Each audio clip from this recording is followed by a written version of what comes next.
Dear professional students, you are welcome to class. In this class, we want to look at statistical test. Which one should you use? And we are talking of statistical test. Statistical tests are used in hypothesis testing.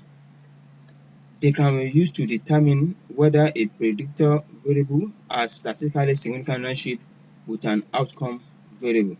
And also, we use statistical tests to estimate the difference between two or more groups.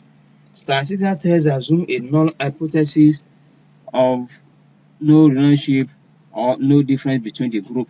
Then they determine whether the observed data fall outside the range of value predicted by the null hypothesis. Now, let's look at what it does. That is, what does a statistical test do? Statistical tests work by calculating a test statistic, that is, a number that describes how much relationship between the variables in your test differs from the null hypothesis of no relationship. It then calculates the p-value. We call p-value what? Probability value. The p-value estimates how likely it is that you will see the difference between the test statistics if the null hypothesis of no result were true. That is what the p-value indicates. So if the value of your test statistic is more extreme than the statistic calculated by the null hypothesis, then you can infer a statistically significant relationship between the predictor and the outcome variables. Let me come again. I said if the value of the test statistics is more extreme than the statistic calculated from the null hypothesis, then you can infer a statistically significant relationship between the predictor and outcome variables. And if the value of the test statistic is less extreme than the one calculated from the null hypothesis, then you can infer no statistically significant between the predictor and the outcome variable. Now, when to perform the statistical test? You can perform statistical tests on data that have been collected in a statistically valid manner, either through an experiment or through observation made using probability sampling method. For a statistical test to be valid, your sample size needs to be large enough to approximate the true distribution of the population being studied. So to determine which statistical test to use, you need to know whether the data meet certain assumptions, and also you need to know the type of variable that you are dealing with. The first thing you have to know, as I said, is to know whether the data meet certain assumptions and also the type of variable that you are dealing with. It is then you're able to know which type of statistical test you want to use. Now, what about the assumption? When I'm talking of statistical assumptions, statistical tests make some common assumptions about the data they are testing. The first one is independence of observation, which is known as autocorrelation. There is no autocorrelation. There is no automatic correlation. If there are automatic correlation between the predictor and the other thing you are using, it is not good at all. So there must be independence of observation. The observation of variables you include in your test are not related. For example, multiple measurement of a single test subject not independent, while measurement of multiple different test subjects are independent. That is one. We also have another assumption which says homogeneity of variance. The variance within which each group being compared is similar among other groups. If one group has much more variation than other, it will limit the test effectiveness. So the variance must be similar. One should not be have more variation than the other. And the last assumption is normality of data. The data follows a normal distribution, that is a bell curve. This assumption apply only to quantitative data. Those are the assumptions. Now, let's look at the type of variables now.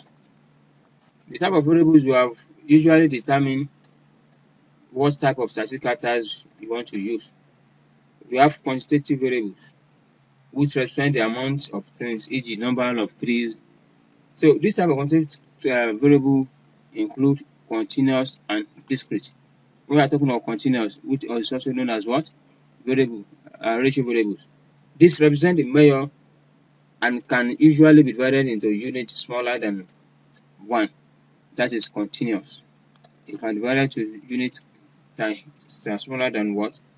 1. We have discrete as well, which is known as integer variables. Integer variables represent counts that usually cannot be divided into units smaller than 1. For example, you can have, once you say, let me start from the continuous. Continuous means that when you are measuring height or body weight, understand, there could be 0. something. It is continuous, 0.01, 0.22, like that. But in case of discrete is something that is specific. It is certain. 1, 2, 3. How many children do you have? I have 5. You can't say I have 5.3. I have 5.2. So there is no point in something that is what? That is an integer variable. We also have another type of variables which is known as categorical variables. Categorical variables represent grouping of things. For example, the different trees species in the forest. So this type of categorical table include ordinal, nominal, and binary. When we are talking of ordinal represents data with an order. It has order, that is ranking. While nominal represents names, which is brand or species name. And binary represents data with yes or no. Understand? Win or loss, that's a binary. And those are the types of variables we have. Now,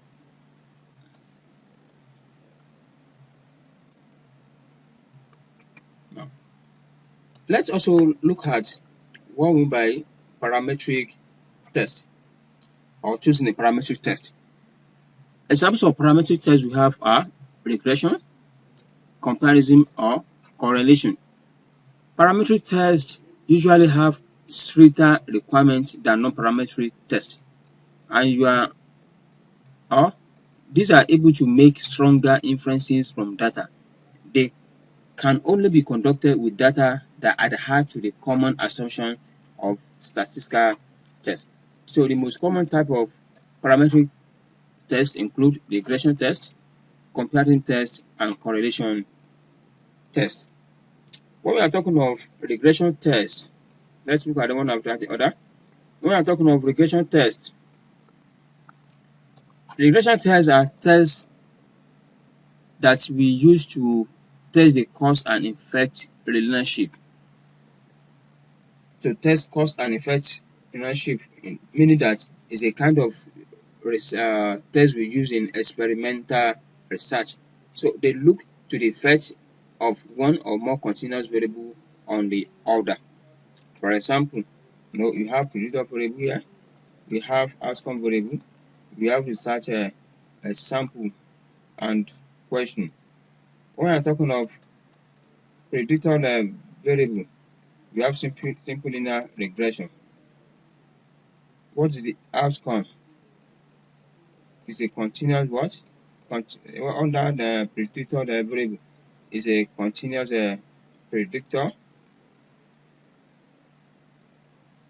It's also continuous here. Like, look at the question, what is the effect of income on longevity? That's the kind of research we are talking about.